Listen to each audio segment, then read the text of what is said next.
What's up, everyone? Welcome back to another episode of Not a Podcast. Lucky number 13, I believe. Is that right, Hannah? Really? Yeah. Surprised we didn't actually get to record this on Friday the 13th. That would have been nice. That would have been the gold right there. Well, I'm obviously joined with my co-host Infinity on Hannah today, and not just Hannah, but we actually have a guest in the form of Kyle from Track by Track, a YouTube channel that focuses on really a little bit of everything music based on collecting, reviewing, other aspects, but I will let Kyle introduce himself. What's up, Kyle? Hey guys, thanks for having me on. I appreciate it today. I've been a big fan of both of your shows for a while, and I know that John, you and I at one point were having some messages back and forth, and I said, you know, your show has been an inspiration for me, and one of the reasons that I wanted to get into the whole YouTube music review type of thing, just because of the great work that you're doing. Well, that answered one of my questions already. I was gonna ask about your inspiration, but thank you very much. That's so cool. That's very flattering. Well, you know, there's as you know, there's a nice community of folks that are out there doing this type of thing, and you've got your huge rock stars like Anthony Fantano, who's you know, the needle drop is absolutely massive, of course, but you know, then there's guys that are doing what you're doing, which is no small feat either. I mean, you just hit 100,000 subscribers. You're going to be doing a video soon, opening your silver play button from YouTube, and that's super exciting. So, you know, what everybody's doing, I think, is really great to see, and I wanted to get into it for various reasons, but one of which was, you know, I wanted to bring a different perspective to it, I hope, coming from a slightly older generation, because there's so many, you know, millennials and younger types of people that are doing this sort of thing online. And I thought, you know what, I think there's some room for a slightly older perspective on this stuff. Yeah, absolutely. We actually wanted to kind of ask you, like, what sort of bands or artists were taking off when you really started actually getting into music back in those days? Well, you know, so I grew up in the 80s. I was born in the early 70s and kind of grew up musically in the 80s. And so for me, I was there when MTV took off, right? So you're talking about the new wave stuff that was so hot, because in the early days of MTV, of course, there wasn't a lot of American music videos. So you had a lot of the new wave stuff from the UK that was being played on MTV. So I was heavily influenced by a lot of that type of stuff. But then I was also right there when Michael Jackson's Thriller was the biggest thing going, and you know, Prince, Purple Rain. I mean, 1984, for example, was a massive year for music, and it was incredible to kind of live through that and to grow up with so much of that. So that definitely influenced me early on in terms of just popular music, the things that we were hearing, you know, on the radio. And then later on in the late 80s and early 90s, when I started to kind of expand and say, you know, I think there's more to music than just what we hear on the radio, that was when I really started to kind of explore with other things that were out there and learn a lot more about what was possible in music. Was it hard to get your hands on music that was not in the wheelhouse of something that was getting played on Top 40 radio, unless you were going out, of course, to the record store and making purchases, whether that be cassettes or actual records? Was it something where you kind of started collecting yourself in those times because you wanted to branch out, or did that happen naturally later on? You know, I think I've had a collector kind of mentality for a long time. And so it was sort of a natural thing for me to get into somewhat of the collecting aspects of it, of music. But you know, figuring out what it was that I wanted to buy, you know, where was I going to spend my allowance money or the money that I was making at a part-time job. And so that was where you this was before the internet. So you kind of relied on, you know, friends and people that you went to school with to kind of help you to discover new things. Sure. And kind of point you in a good direction. Has it been sort of maybe like a culture shock almost, just to see like how much has really changed and evolved from then till now with like social media and just music in general and everything? I don't know that it has been so much for me, because I think I've always been very technologically minded. I mean, I was designing web pages from the very beginning of when web pages were a thing. So social media has been something that I've been involved with since the very early days as well. So I don't think that I've felt so much of a culture shock with that. And then the other thing too, of course, is that I've always kind of kept up with what's going on in music, as I've gotten older, I still listen to, or try to listen to as much as I can, what's hot right now, what's going on right now. I spent some time working in radio for a number of years, and so that definitely helped me to, kind of keep up with that, because even though I might not have loved all the stuff that we were playing, at least I was able to be exposed to a lot of that new music, what was popular, Of course. But now it's such a different thing, because I wouldn't even want to be working in radio anymore. I mean, I'm not sure how radio survives. Exactly. But, look at streaming and everything. It's completely changed the game. Yeah, it's funny you mentioned that, like how has radio even survived, because we flipped on the radio just the other day. I can't remember if you were with me or not, Hannah, but I just remember the announcer coming on, and it just sounded so different based on like what we hear now versus hearing these old little radio stings where they talk for 10 seconds before coming back into the song. And I have a radio background myself actually as well, but it was in college sports radio. That's actually one of my first ever like internships and jobs that I had was there. So it wasn't in music, it was a little bit different. Some people still tune in for games and everything like that, but with music, it's really been interesting to see how the radio went from breaking an artist to just kind of being irrelevant. And it's also because of streaming and because of satellite radio, you're also seeing kind of a little bit of the death of local radio. Local music radio stations have kind of, you may still have them, but a lot of the content now is syndicated. You don't even have local DJs anymore. And so it's just not the same as it was, 20 years ago or even 10 years ago. Do you think that that's like a good thing, that there's people finding things for themselves and not having, say, one really popular DJ saying, this is the new band, this is the new artist that is going to be huge? Do you think it's better that the general public kind of decides what makes or breaks, and you can kind of see the impact that that's having on the charts, with the Hot 100 currently being stuffed with Drake because of how streaming and, the general public consumption working? Or do you think that it would be better if it was kind of a mix of the two? Well, Drake's a great example, right? Because of the stunt that he just pulled with putting his new album out and getting all that stuff out there on Spotify, just dominating their charts, right?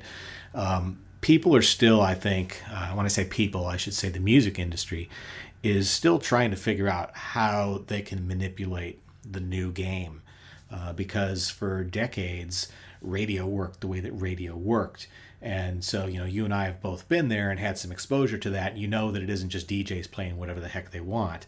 There's money behind all of that. Well, Now the rules have changed so much, and now YouTube is a player, and Spotify is a player, and Apple Music, and all these other things come into play. And so it's frustrating a little bit to see what happened with, Drake basically doing a takeover of Spotify last week.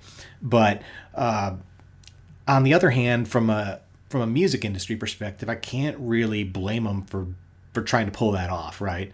Right. They've got to figure out, how do we make sure that we're getting in everybody's faces? How do we make sure that we're dominating?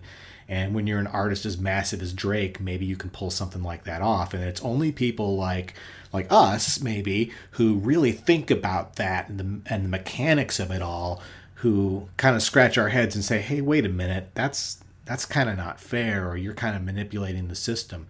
And I don't think that they would deny it either. Right, and instantly after that, you might have noticed there was a change in the Hot 100 formula to put a little bit less emphasis on streaming. Right. And They're not going to say it's because of Drake, but it's because if not Drake, it would have been someone else, right? And they keep doing that with Billboard, right? They keep changing the rules because everybody keeps figuring out new ways to manipulate it. Mm-hmm. And it's really, to me, it's a little bit frustrating. And if I'm having that old school mindset, because I'm an album guy, I love the album format. And it's, the way that albums are, the way the charts calculate albums anymore, it's not about the album anymore. It's not about how many people are listening to it from start to finish. It's, well, how many spins did this get? And, the equivalent of, 10,000 equals one album or whatever. And it's like, that's just not the same thing. No, your album could be a total flop. It could fail commercially in the sense that it only sells 3,000 copies pure first week actual album sales, but it had one massive juggernaut of a song on there, Right. and that song helps it. It's all that matters. As long as that's on there. That's why Hotline Bling was included on Drake's last album, because that's more streams that equal more first week album units. And it's not about the album. No, and then they do all this stuff where they inflate it with like 20 cuts where you've got like interludes and things like that, just to, hey, it's more spins, and that'll get us more, album ranking. So it's, I can't blame them for, if this is the rules of the game, they're playing by the rules of the game, and that's why Billboard keeps having to course correct. Yeah, you're absolutely right with that. Shifting lanes a little bit and getting out of a little bit of a cynical point of view, because I agree with you on most of that. It sucks, but our hands are kind of tied because we're not going to be the ones that are able to change that, and most of the general public doesn't care. So getting back to YouTube, and obviously you being a somewhat new player in the game, you've been creating for a little bit under a year, almost a year at this point. Is that correct? Yeah, I think it was end of August last year, I think was my first video. Right. So about a year at this point. So you mentioned that you had a little bit of a background in working with computers, coding, and stuff like that. What really influenced your style in terms of like editing, your presence, and everything like that? Because I've noticed for a smaller channel that you do have rather slick edits, and your thumbnails look nice. Very consistent. Very consistent with your branding. Well, if Hannah's impressed, then that's a great thing, because Hannah's the pro at this kind of stuff, right? Thank you very much. But, I love working with multimedia. I'm a huge Photoshop guy. And, yeah. from back when, Hannah, you got to just love just getting in there and just messing with stuff, right? Absolutely. So I love it too. So to me, anytime I've got an excuse to refresh some of the branding for my channel and things like that, I love getting in there and messing around with that. And that goes back to my days of doing web design and having to create graphics out of nothing. And so that's just part of what I love about doing this, is the excuse to do the visuals. And I did come from a radio background, and I know radio production, so that helps me with understanding the fundamentals of multimedia editing. But video is not something that I've had as much exposure with, so I've had to kind of learn my way around that a little bit. I've done some video editing in the past, but never as much as I have since I started this channel. Right. It's a lot of work that goes in. You don't always realize until you actually start doing it yourself. Oh, it's crazy. It is just, people have no idea. What are you actually hoping to do with this channel in the future? Is this more of like a hobby for right now, or do you want to turn it into something a little bit bigger if things like really started actually going your way, Well, I think that I have to look at it as a hobby. I'm not looking to, grow it to the point, realistically grow it to the point where I can quit my job and do this full time. Hats off to John for that. Thank you. If I can get to that point, that'd be great. But it's not necessarily where my head is at with it. For me right now, as far as the way that I approach what I'm doing is, I don't look at it as, it's not a job. It's not something I have to do. It's got to be something I want to do.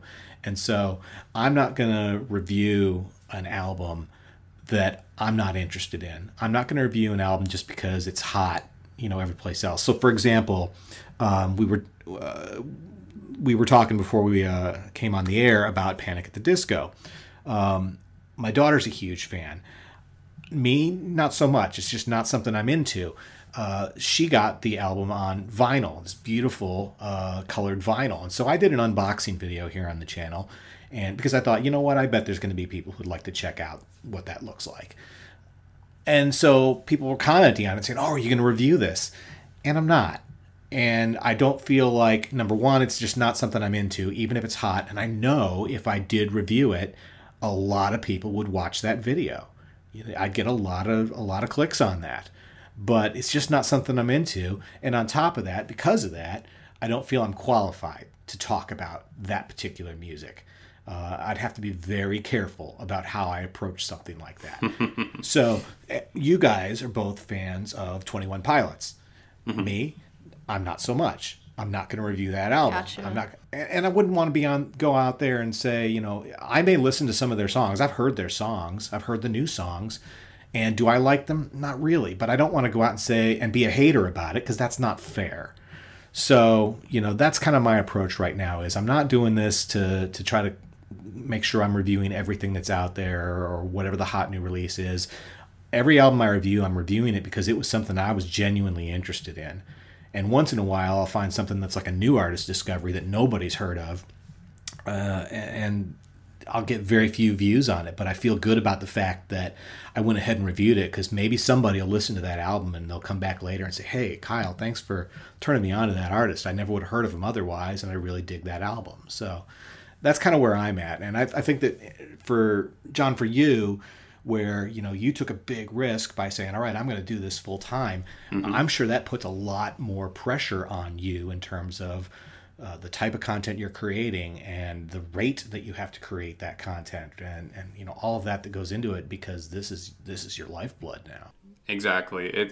That's definitely true. And June was tough for me because that was the first real month in my life that I felt like I didn't have the normal structure that you're used to, you know, whether it be a regular job. You know, I've been working since I was 17, and at least somewhere, you know, and you've had the either structure of school or a job or something else to really somebody else saying, this is what you need to do. But now it's just me, and obviously Hannah too, as she does a lot of the work on my channel. But basically, you know, me creating things and finding things to make a video about or do something on. And when I hit 100,000 subscribers, I think it finally kind of unlocked something in me that I have been feeling, and believe it or not, I have kind of stepped back on the amount of new releases in terms of albums that I'm covering, and I'm kind of honing in on maybe not as many releases in like a video format, at least on the main channel, beyond ARTV, kind of like you do with your Fast Track series. It's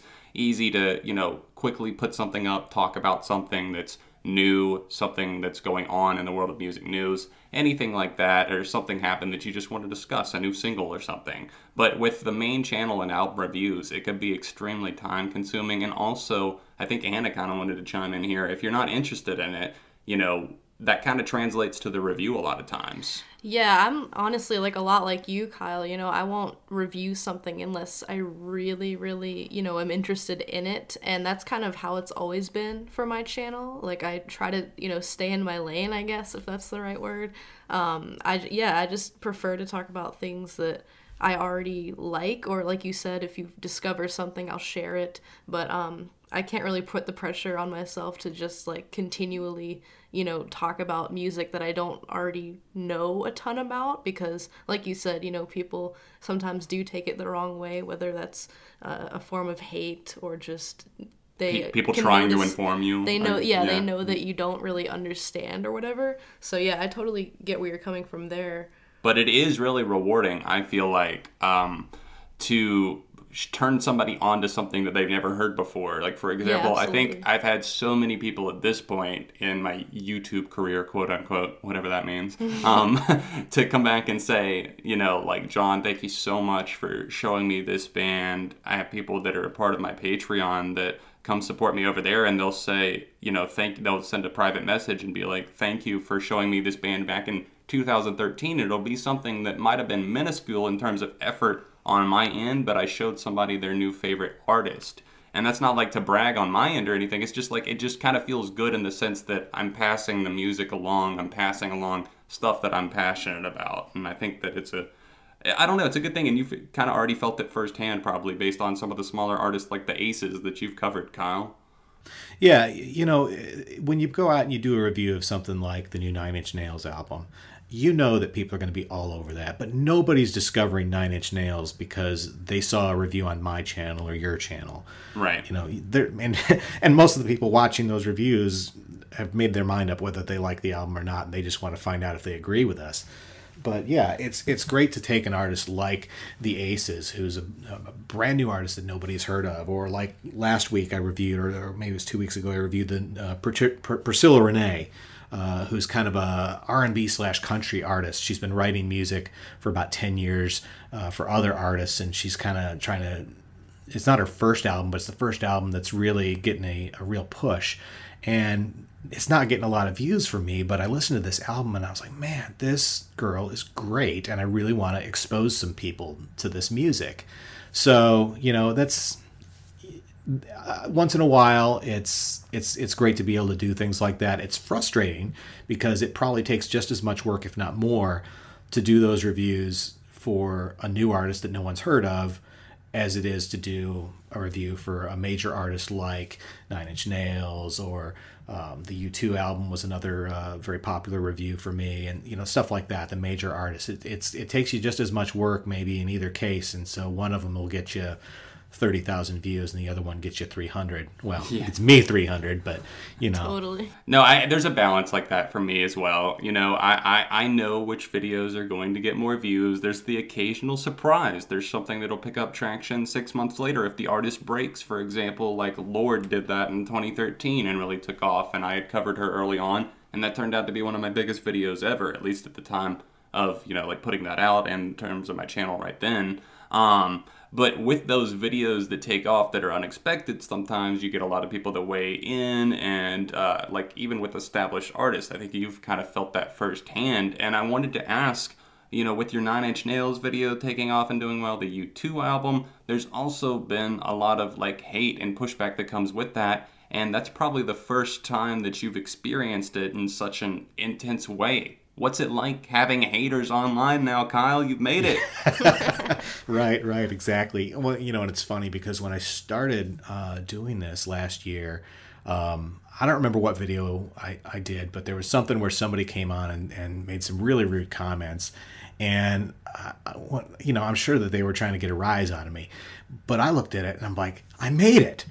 I finally made it. Because here's this guy talking about, what a jerk I am or whatever. I'm like, all right, I finally got somebody that's, telling me off and, swearing at me and all that. I'm like, all right, well, now maybe it's gotten a little old, but as you can certainly relate, probably on every single video you do, you get that kind of feedback, right? It can go from anything like that to a hate comment to you mispronounced this name. It's a 23-minute video and you mispronounced this name at 13:05, and I can't take you. They noticed some other mistake in the edit or and something. They're like, I can't take you seriously. Even though you might have worked for 10 hours, you accidentally mispronounced something, you didn't catch it in editing, or else you genuinely didn't know the mispronunciation, whatever the case might be. It's extremely frustrating, but it's also like a little bit just like roll your eyes, like really that's the one thing you picked up on. It's kind of crazy because I used to get comments back in my old backdrop. I had this 21 Pilots flag in my background, or whatever other posters I'd have. Like people would point some of those out and be like, wow, like after I saw that I can't continue watching this video because you obviously don't know anything or whatever. It's so stupid though. Like I feel like after so long you like you said, you do kind of get used to it and just brush it off or whatever. But I think it definitely can be overwhelming at certain points, like when it's literally so many people, like a huge wave. It's just like, whoa. But I think it's good to just kind of sit back and just not really let it take you over or whatever. But yeah, sure. I don't let it get me down. And, because it really means nothing. No, and there's trolls, and you're gonna have that, and I just try to, as a general rule of thumb, I just think don't feed the trolls.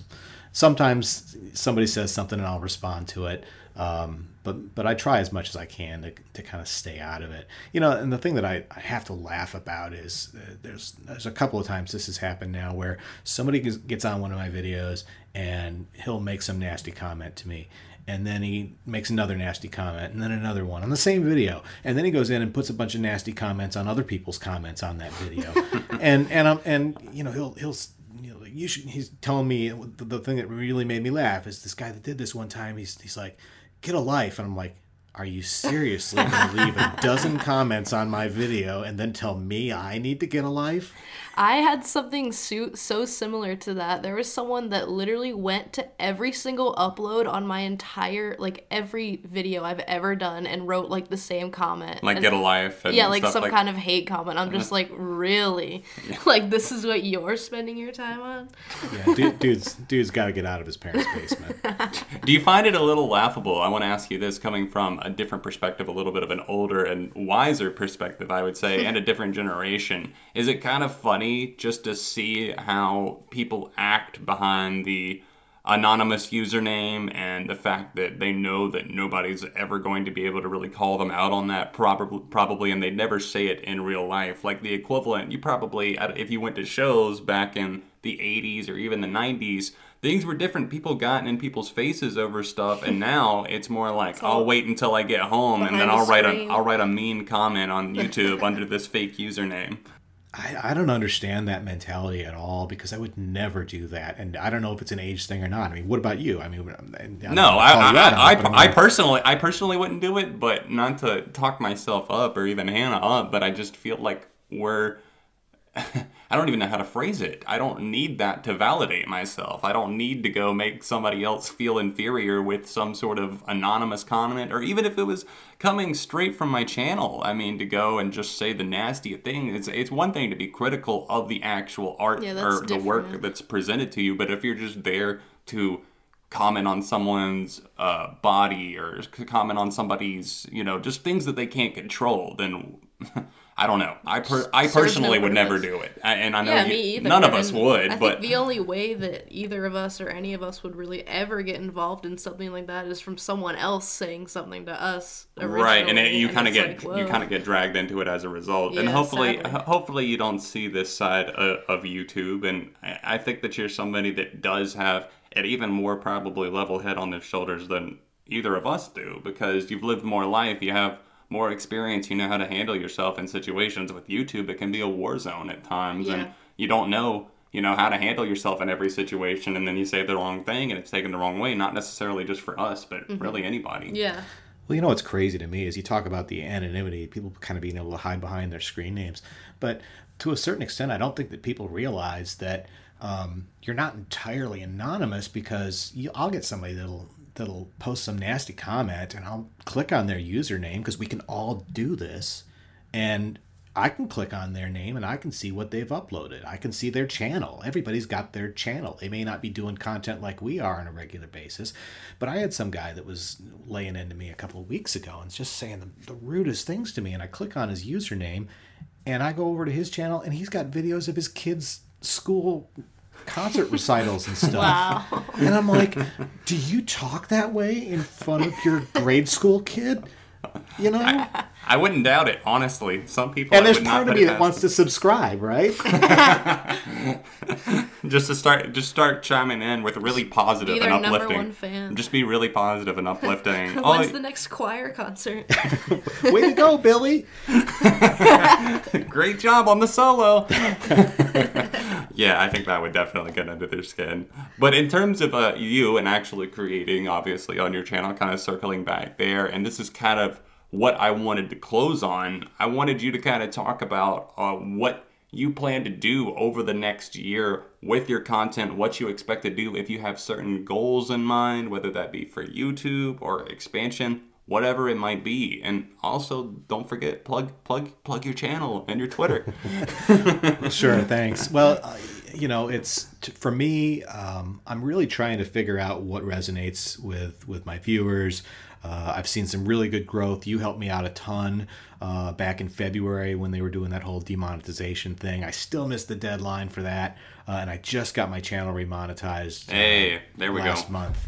So, but just in time for the 9 Inch Nails video, which was pretty sweet. Oh, that's awesome. Perfect. Yeah, when that happened, I was like, oh, this is perfect. But yeah, I'll be quitting my job tomorrow. But over one video, that sounds about right with today's mentality. Seriously, but I'm trying to figure out what resonates with people, and try to find the balance of what do people want to see that I also want to create, and so I'm experimenting with some things. Last week I did a new release roundup on Friday, and that was a lot of work to build some new templates and graphics for that.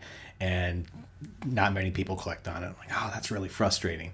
So I may still tinker with that a little bit, but I will continue to do reviews and try some different formats and things. And for me, I think that my biggest goal for the next year is to try to, as much as I can, work more efficiently, optimize what I'm doing, learn how to do this in a way that's a little less time consuming, kind of like what you were just talking about earlier, John, which is where, you hit that level and you're like, okay, I got to do a reality check with myself here and figure out, how do I make sure I've got a good balance and maybe cut back a little bit on some things. And that's kind of where I'm at. I'm like, all right, I've got to figure out how do I balance all this and make sure that I'm working efficiently and smartly, and I'm delivering the kinds of things that are rewarding to me, but also rewarding to the people that are watching my channel. Sure. And what would you consider yourself in the community more so? Would you consider yourself more of a music critic or maybe more of like a general music fan that's making videos about music? Critic is a really difficult, that's a really difficult label to work with because, I don't like to think of myself as a critic necessarily because, like I said, I'm only going to talk about music that I'm genuinely interested in. And so an album may come out by an artist that historically I've really liked. The Killers is a great example. I was not a fan of their most recent album, and I gave it a negative review. And so it isn't like I listened to that album like, oh, I want to just hate on this thing. That wasn't it at all, man. I wanted to love that record. I've loved their records in the past. So I was disappointed. But I'm not going to go out and review something like I said, 21 Pilots or Panic at the Disco, just for the sake of getting a review out there. And what if I listen to it and I'm like, wow, I really hate this? Well, but what's that coming from, right? How can I approach something like that in a way that's genuine without somebody saying, oh, well, you don't know anything about this band. How could you possibly, be a critic and review this when you know nothing about this band?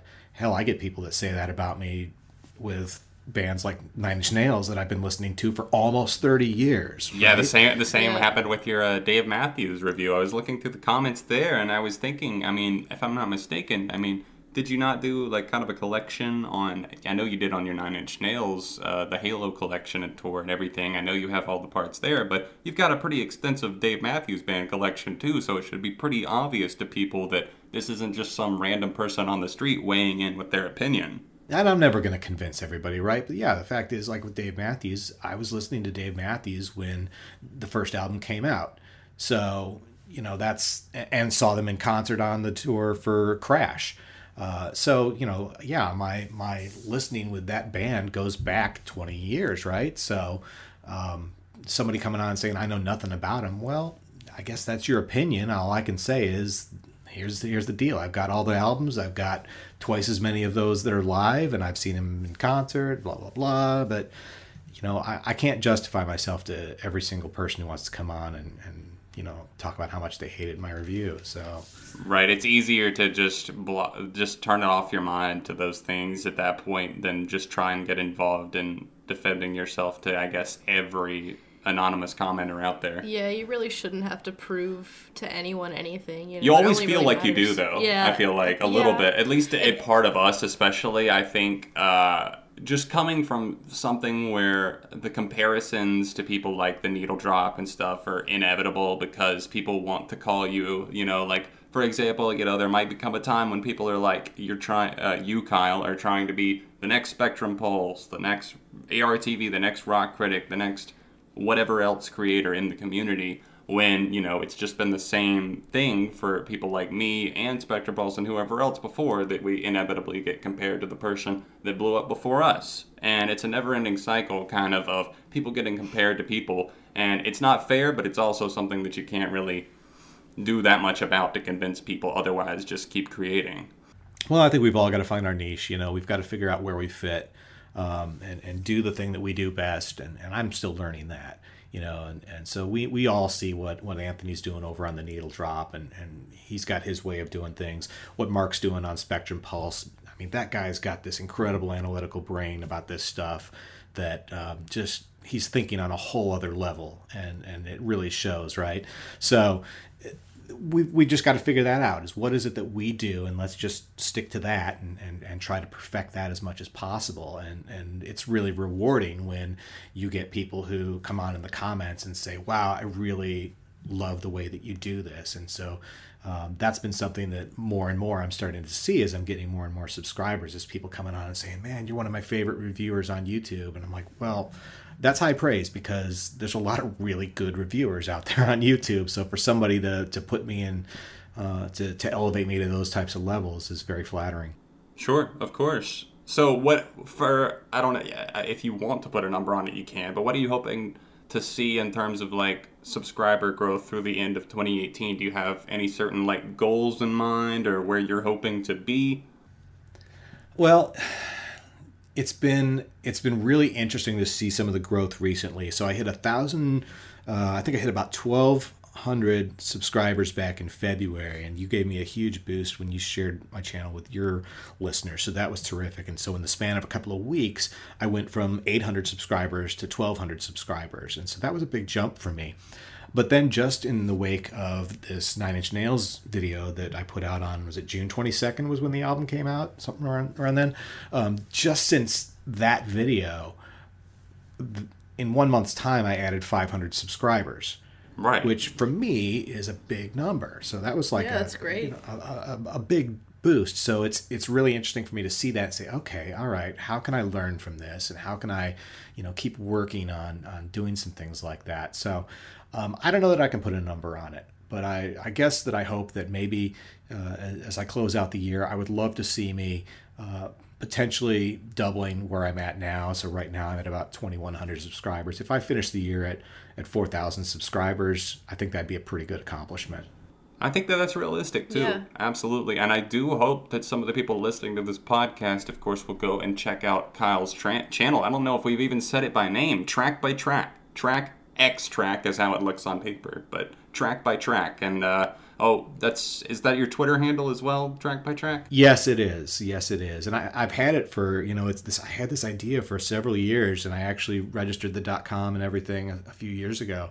And just finally said, you know what, this is something I really want to do, and got the channel going last fall. So it's been a long time coming, but it's been a great ride so far. So yeah, check it out on YouTube, primarily YouTube. I do a little bit of Twitter and Facebook, but YouTube's really where it's at for me. Sure. If there's one or two things, I guess I should say, that you would want to leave with anybody listening to this, whether they be people who already know you or people who are getting to know you now, what is one thing about your channel or about you that you would want people to know when coming over? I think that for me, what it's really all about is it's the love of music, and I don't want to be hating on stuff. I want to talk about great music. I want to turn people on to great music and have a great dialogue. When people come to my channel and watch my videos and they leave their comments on it, I think what they'll notice is I'm highly engaged. And so when somebody comes on and leaves a comment or a question on a video, 9 times out of 10, I'm going to respond to that. And I love that. I love engaging with people and having that dialogue with people and letting them know I'm not just posting videos and then disappearing. I'm here to have a conversation. And when we can have that kind of dialogue, I think that's the best. I mean, that's why I love talking with you guys today, right? It's let's talk about the things that we love. Yeah. And not spend our time, saying, oh, let's drag down a bunch of artists that we don't dig or talk about the albums that we hate. I mean, once in a while that's fine, but that's not what it's about for me. It's let's talk about the love of music, because there's too many other ridiculous things going on in the world and in America today that you know what, let's get a break from that and talk about some great tunes. Absolutely. Well, Kyle, thank you so much for coming on today. Guys, make sure you check him out. He's going to be linked in the description. I'll leave a pinned comment as well with his YouTube channel, of course. Let's try and bump those subs up for him to help out and support a great new creator, a newish creator in the scene. Thank you for your time, Kyle, and we'll be back very soon, myself and Hannah, with another podcast. I think we got a couple others planned. Yeah. If you want to see the last episode, there should be a link on screen to see that, or else you can check the full playlist linked in the description down below. Until next time, this is John and Hannah, and we'll see you soon.